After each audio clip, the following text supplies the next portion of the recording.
నమస్కారం ఈటీవీ 360కి స్వాగతం ముందుగా ప్రధానాంశాలు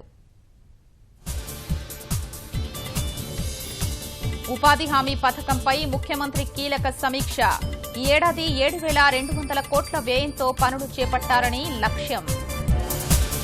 పేదల వైద్యానికి అత్యాధునిక సౌకర్యాలు కలిగిన 79 అంబులెన్స్లో సచివాలయంలో జెండా ఊపి ప్రారంభించిన ముఖ్యమంత్రి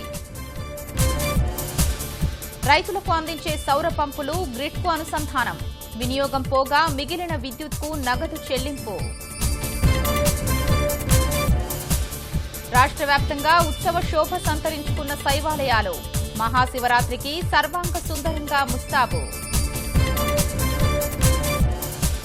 శ్రీశైలంలో భక్తులకు సహకరించేందుకు పోలీస్ సేవాదళ్ ప్రారంభం సిబ్బందికి బాడీ కెమెరాలు చిన్నారులకు ట్యాగ్లు ఏర్పాటు మహారాష్ట్ర పురపాలక ఎన్నికల్లో హోరాహోరీ ముంబై థానేలో శివసేన పూణే నాగ్పూర్లో భాజపా ముందంజ యూపీలో కొనసాగుతున్న 4వ విడత పోలింగ్ ఉదయం నుంచి పెద్ద ఎత్తున బారులు తీరిన ఓటర్లు